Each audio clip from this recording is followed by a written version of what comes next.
is CTV News. Good evening and thank you for joining us. I'm Travis Fortnum. The health unit tonight sounding the alarm after a sharp spike in opioid overdoses across Windsor, Essex. The region recorded 15 overdoses between November 23rd and 29th, 12 of them involving fentanyl. The warning comes through the opioid and substance use notification system, with local partners, including hospitals, EMS, and police, now digging into what's behind the sudden jump. Health officials are urging people who use drugs not to do so alone and to avoid mixing drugs and always have naloxone on hand. If an overdose is suspected, call 911 and administer naloxone. The Good Samaritan Act protects those who call for help. Turning now to some positive news for the region. Stellantis says production on the new Dodge Charger Scat Pack is revving up at the Windsor Assembly Plant. With more on that and what this means, let's bring in CTV's Robert Lothian. Robert. Yeah, Travis, Christmas appears to have come early for some muscle car fanatics. The first of many six-pack powered Dodge Charger Scat Packs is now complete, and a move that analysts say is a good news for car enthusiasts and Windsor's economy.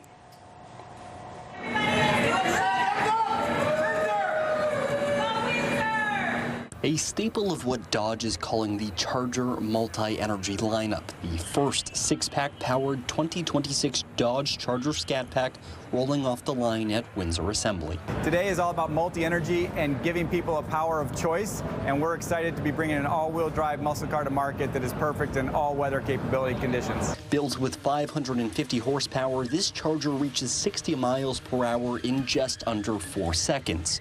It's a long-awaited debut for Charger fans that analysts say are loyal. The noise, the rumble, the feel of the engine, the performance that these engines produce, it will bring them back into the showroom. The Scat Pack joins a busy production line that includes the Daytona and Chrysler minivans. At a time when the auto sector faces uncertainty clouded by U.S. policy, Fiorani says the assembly plant's lineup should provide some confidence. When you start a new vehicle like the Charger, it has to have a 4 to 5 year window just to pay itself off. So a high volume vehicle like the Charger will guarantee production for that plant for the next 5 years. Busy times on the assembly line is also good news for Windsor.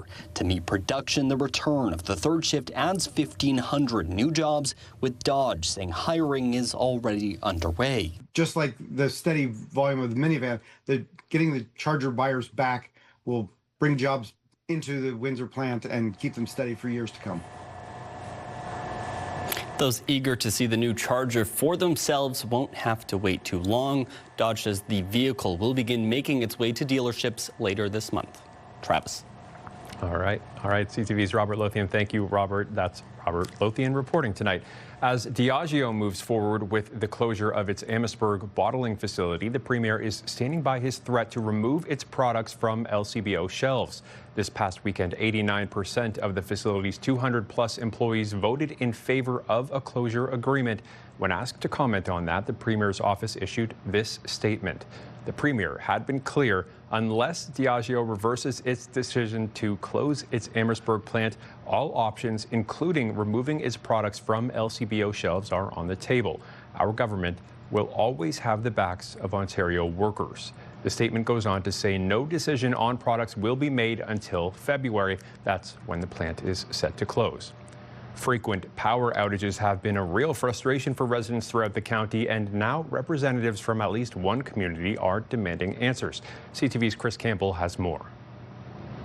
It's not just an irritation. It's costing people money. Residents took to social media in large numbers after Deputy Mayor Chris Gibb asked where outages and power flickers are happening most. You know, social media is a good thing to get the word out, but even I was shocked. Nearly 300 comments poured in. Many say the frustration has been ongoing for years. The Kingsbridge subdivision, they had, over the course of 3 days, I believe, 12 to 15 major power flickers.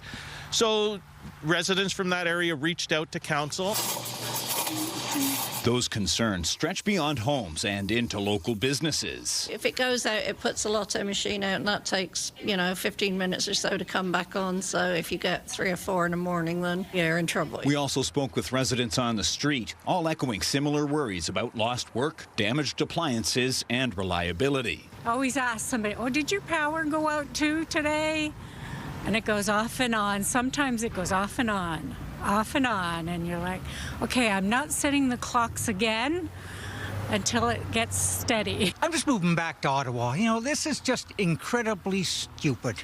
They can't even keep the power on in this little town. It's regularly here, weekly. It's ridiculous. You're watching TV, it flickers, your internet goes off and you gotta wait to come back on again. It's a constant thing. Hydro is provided to Amherstburg through Hydro One and Essex power lines, but Chris Gibbs says the majority of outages, upwards of 98%, seem to lead back to Hydro One. Everybody wants to build new homes and we want new growth in the area, so we want to ask, is this power grid ready for it? Last week, Council unanimously requested a meeting with Hydro One officials, and Gibb tells CTV News that meeting will take place over the phone tomorrow. We'll see where it goes. Hydro One says it's aware of the outages, has completed patrols of local power lines, and recently cleared vegetation to reduce the risk of further disruptions. In a statement to CTV News, a spokesperson said, "We will continue to investigate these outages to improve the system and service for our customers." It's not only just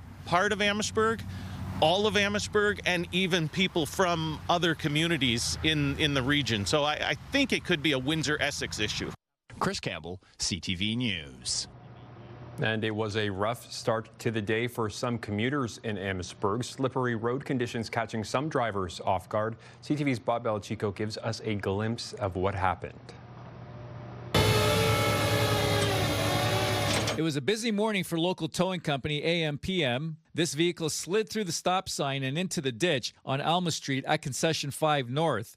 Windsor Police sent out a warning about slick roads as the calls racked up. I think it was a combination of the blowing snow and the fact that it wasn't a heavy snow, so people didn't really adjust their driving conditions maybe as much as they should have. And we just got caught there. Amherstburg Fire received 5 calls this morning, 4 on Alma alone. 9 vehicles involved, all minor injuries, 1 person sent to hospital with non-life-threatening injuries. It's a reminder for people to realize we've got to slow down and adjust our driving to the conditions that they're finding. Other company trucks traveled past Concession 5 North along Alma back into town with the morning wrecks.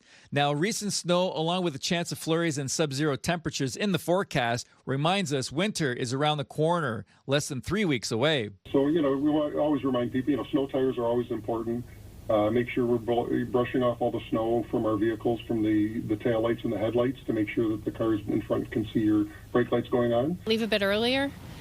Make sure you relieve space in between cars, because that's really important. If you start to slide, then you have a chance to escape. 2 snowfalls has not produced enough snow for City of Windsor crews to plow through neighborhoods. Now, side roads are taken care of when a weather event produces 10 centimeters of snow or more. Drivers should be aware there are small buildups of snow and ice on some side roads in the city and in the county. Slow down, and when you're approaching the intersections, certainly, come to a very slow crawl once you get up to a stop sign. Bob Belichico, CTV News. In Windsor, firefighters rushed to a Mill Street high-rise this morning after a 6th-floor fire broke out. Investigators say it started on a stovetop, causing more than $100,000 in damage, including water damage to units below. 3 people are displaced from the 8-story building, and 1 person was taken to hospital with non-life-threatening injuries. The fire has been ruled accidental.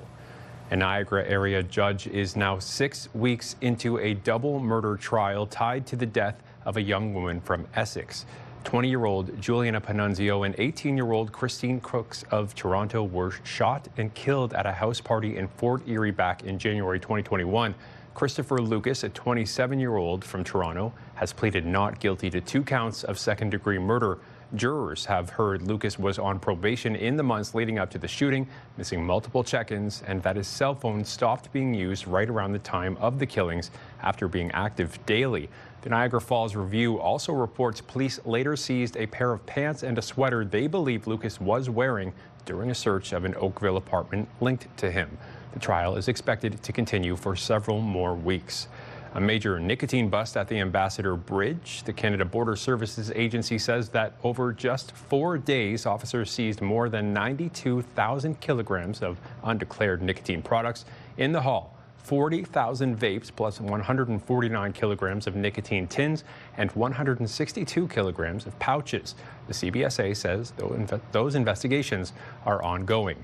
A 5-month RCMP operation has led to a huge drug seizure, thousands of kilos of illegal drugs. CTV's Judy Trin explains. These investigations took place on opposite ends of our province. For months, police across Canada, in big cities and small towns, have been targeting organized crime. We did find this group had certain photos or emblems. Between May and October, a joint strike force of more than 100 police agencies focused on taking illegal fentanyl off the streets. Police seized 386 kilograms of fentanyl, more than 1,700 kilograms of methamphetamine, and nearly 6,000 kilograms of cocaine, along with more than $13 million in cash. There's some big players here, and there's some smaller departments, but it's a real shining example of the feds, the provinces, and municipal agencies all working together. A chunk of fentanyl there. This is the second time that a national effort was coordinated by the RCMP to target deadly opioids after Donald Trump accused Canada of not doing enough to stem the flow of fentanyl across the border earlier this year. Canada's a very bad abuser. The RCMP say more than 8,000 arrests and charges were laid involving 200 organized crime groups. Despite the record quantities of seizures, investigators say fentanyl is being trafficked for domestic use, not being exported. The source is not each other. The source is from external countries, external regions.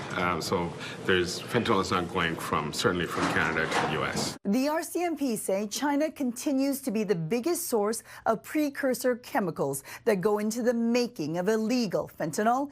In the near future, the Mounties plan to target ports, rail yards, and airports, along with drugs that are sent through the mail. Judy Trin, CTV News, Ottawa. Many recognize today as Giving Tuesday, a day to spend your money on charity if you didn't spend it all on Black Friday or Cyber Monday. CTV's Sanjay Maru takes a look at local fundraising efforts in tough economic times.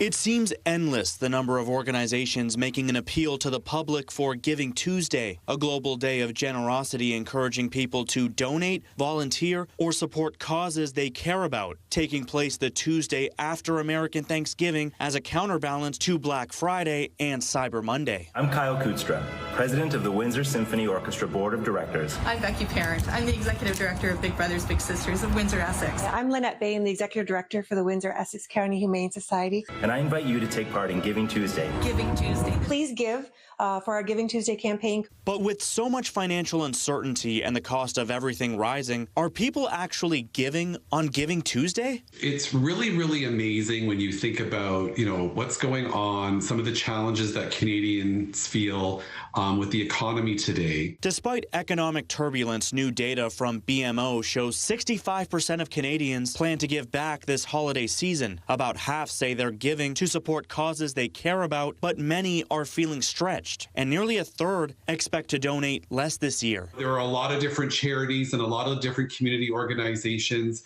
that are really important to many people, and I think this time of the year just gives them that spirit. While many Giving Tuesday campaigns ask for general donations to keep programs running, often with the added incentive of matched contributions, others have very specific needs, such as the Downtown Windsor Community Collaborative, raising money to turn this building into a new community center in Windsor's core. This will provide another opportunity for neighbors to gather, have a safe space. Every good neighborhood needs a great park, a good elementary school, and a community center. But no matter where people choose to give, nonprofits say every dollar helps strengthen their community as a whole. This is for us all to enjoy together. Sanjay Maru, CTV News. CTV meteorologist Gary Archibald has your full weather details coming up in 2 minutes' time. You want to go hustling again? Put your money where your mouth is. And still ahead, the one-night-only WIF feature offering a chance to see one of the year's hottest movies in the heart of the city. CTV meteorologist Gary Archibald is here with our first look at the weather for tonight. Gary, cold. It is cold, and it's interesting, Travis. I've been thinking about ice cream all day. I love ice cream on a cold day. I don't know. Maybe it's just me. Maybe you feel that way sometimes. But look at these temperatures, just to give you an idea of how much below seasonal or beyond the norms we are. About 4 to 5 degrees below average in terms of daytime highs the last 3 days in a row. And this morning felt cold. Obviously, wind chill has been a factor. It was damp too, and dampness and cold can really accentuate the feel of cold. Now, the good news part of this scenario is we're in a bit of a break. Well to our east, this massive nor'easter is really laying down rain and snow and ice pellets and freezing rain across the northeastern U.S. and now snow into Nova Scotia, PEI, New Brunswick, headed towards Newfoundland, Labrador, and eastern Quebec. Meanwhile, we are really just seeing dribs and drabs of light flurries over the next 24 hours. Lake effect snow has set up over the last week and a half across Lake Huron in particular, and that's inundated parts of the Midwestern tier of southern Ontario proper over the last week. But we're in the extreme southwestern tip, and the setup for us is a bit different, no doubt. The computer model suggesting a light dusting to upwards of 1 centimeter of snow in the next 12 to 18 hours. The overnight temperature, the low before dawn, down to about -6, feeling like -13. We'll probably hit that low mark at around 4 to 5 a.m. So early risers, those headed out for that early frosty commute, extra layers recommended. By 8 a.m., it's cloudy, -3. The temperature feels like -9. And it's a windy morning and an even windier afternoon. We'll see southwesterlies sustained midday through the early afternoon at 30 with gusts to 50. So it's cold, it's windy, and there's some flurries. We'll see a high of +1 around 4 o'clock. Then another overnight low of about -6, and -6 could be the high on Thursday. And the low about -9. Wind chill values in the minus double digits, probably minus teens. Flurries, possibility also early Thursday. Friday's a better day, but still cold. And then flurries for Saturday, fair weather. Sunday into Monday will go from +1 Saturday to about -2, then -3, then -1. Temperatures remaining below seasonal as we head towards the middle of next week. Travis? Thank you, Gary. Ontario's Auditor General says the province is falling short when it comes to its efforts to connect residents with primary care. Just one of the findings of her annual report. Here's CTV's Siobhan Morris with more. Ontario's Auditor General finds big gaps in monitoring doctor billing practices. In her annual report, Shelley Spence flags physicians putting in for over 100 hours in just a day, 365 days of work a year, and far more than their peers, sometimes all three. Those were all very shocking to me. The government estimates anomalies could cost taxpayers in the ballpark of $500 million a year. If there is waste in the billing system, and we're not saying there is, we're just saying it needs to be reviewed. And if it could be recovered, you could use that money to hire more family physicians. The parliamentary assistant to the Minister of Health, dismissive of eyebrow-raising bills. Well, no, we're not. Maybe you're talking about hypotheticals. I'm talking about an actual process. He explains healthcare and its billing system are complex. So we need not automatically jump to an assumption. The Ministry of Health says the problem cases the auditor identified are being investigated. This isn't really about the individual doctors as much as it is about the fact that the government refuses to put enough people in charge of monitoring these things. The auditor also flags a lack of collaboration and planning on getting Ontarians linked to primary care. While the province has boasted about clearing half of a waiting list, Healthcare Connect is failing to meet the moment. Ontario health teams are saying it's not working, patients are not using it, family doctors are not using it. Spence notes that only about 11% of those without a doctor are using the service. Maybe if you advertised that it's available to people, it might start working. Ontario hasn't updated its communication plan to tell doctors and patients about the program in a decade. For generations. This was the biggest year on record for government advertising, $112 million through the end of March.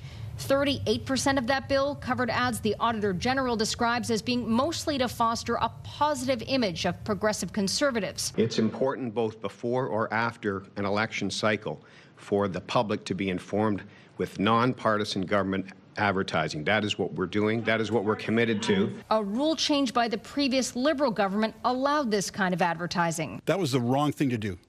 It makes me mad. Not as mad as I am about the way they're spending money right now. The government's defending disorganized management of its PPE stock, something that's led to $1.4 billion worth of gloves, masks, and gowns literally being thrown away. Blown up in smoke. The auditor says some of this stuff expired or was purchased post-pandemic in long-term contracts. The gear not always fitting the needs of the people who use it. Yeah, well, I guess I would ask a question. Would you like substandard PPE to be used with your children? Siobhan Morris, CTV News. The Canadian Food Inspection Agency has declared 2 more avian flu outbreaks at commercial poultry farms up west of London. In total, there are now 5 outbreaks in the Strathroy area. The latest were declared late last week. Almost 100,000 birds have been affected and culled. Officials say human infection with the virus is rare.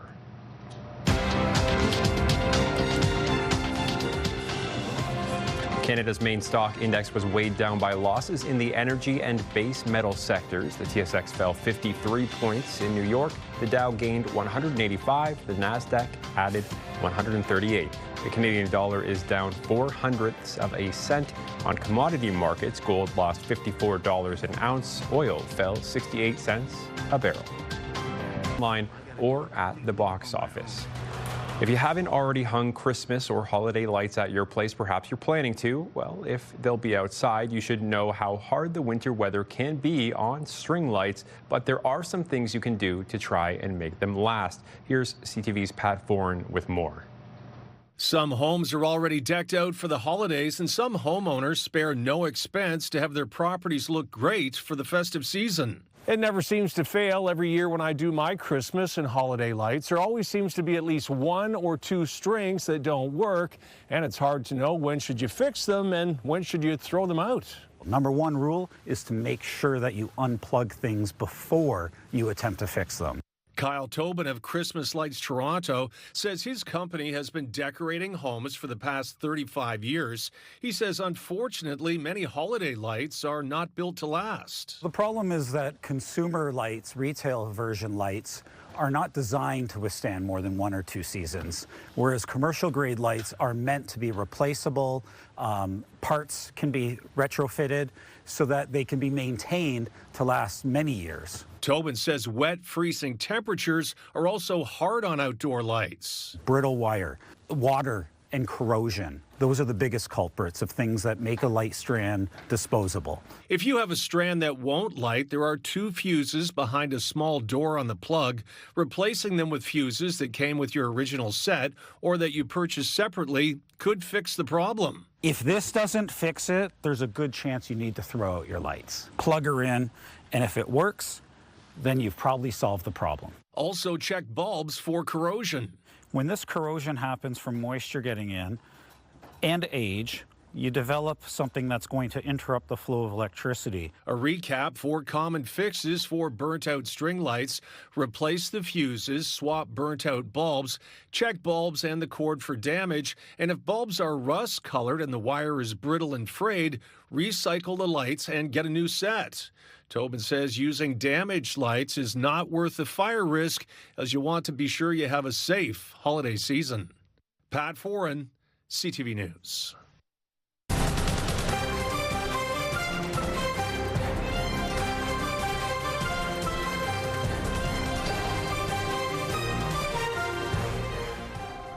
CTV meteorologist Gary Archibald returns with a look at the 7-day forecast. But Gary, more importantly, have you got your ice cream yet? I haven't just yet, but perhaps the late night snack before bedtime. I'm telling you, it's a weird thing. Cold as ice, loving it. during chilly mornings and night times. The feel of cold and icy conditions possible through the early morning time frame. I'm concerned more about flurries and icy conditions at nighttime. So travelers, take a look at the board to give yourselves an idea of when you're likely to encounter those kinds of conditions. I think Thursday's the chilliest day of the rest of the week. The weekend remains sub-zero for daytime highs for the most part across the region, and next week is cold with isolated snow a week from now, potentially a few centimeters. It's chilly tonight, so bundle up. Thank you, Gary. Finally tonight, YouTube has released its list of top trending videos in Canada in 2025, and it looks like K-pop hit all the right notes with viewers. Why does it feel right every time I let you in? Not only was the hit Netflix animated movie K-pop Demon Hunters one of the top trending topics, but multiple songs from the musical were among the year's top trending tracks. Also, the song Apata by Bruno Mars and Rosé, a star from the K-pop group Blackpink, was listed as the top YouTube song of the year. That's our time for tonight. I hope you'll join us tomorrow. For now, I'm Travis Fortnum. Take care.